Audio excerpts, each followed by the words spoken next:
அடர்ந்த காட்டிற்குள் ஒரு மனிதன் நடந்து சென்று கொண்டிருக்கும் போது அவனை பசியோடு இருந்த சிங்கம் ஒன்று துரத்தி வந்தது.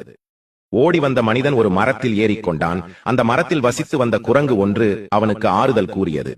சிங்கத்திற்கு மரம் ஏற தெரியாது, தைரியமாக இருங்கள், சிங்கம் சென்றதும் தகவல் தருகிறேன், நீங்கள் இறங்கி செல்லலாம் என்று ஆறுதல் கூறியது. சிறிது நேரத்தில் குரங்கு உறங்கிவிட்டது. கீழே நின்று இருந்த சிங்கம் அந்த மனிதனை பார்த்து, குரங்கை கீழே தள்ளிவிடு, நான் உன்னை விட்டு விடுகிறேன் என்று கூறியது. அந்த மனிதனும் குரங்கை கீழே தள்ளிவிட்டான். குரங்கு கீழே விழுந்தது. சிங்கம் குரங்கிடம் சிரித்துக் கொண்டே கூறியது, மனிதன் எப்போதும் நன்றி கெட்டவன், உதவி செய்த உனக்கே துரோகம் செய்துவிட்டான், உன்னை கொல்ல மாட்டேன், நீ மேல சென்று அவனை கீழே தள்ளிவிடு என்று கூறியது. மரத்தில் ஏறி குரங்கு அந்த மனிதனை கீழே தள்ளிவிடவில்லை. சிங்கத்தை பார்த்து பெருமிதமாக கூறியது, நம்பி வந்தவர்களுக்கு நம்பிக்கை துரோகம் செய்ய நான் ஒன்றும் மனிதன் அல்ல என்று. ஆம் நண்பர்களே, நம்மிடமே நம்பிக்கை துரோகம் அதிகமாக உள்ளது. முடிந்தவரை நம்பியவர்களுக்கு உண்மையாக இருப்போம்.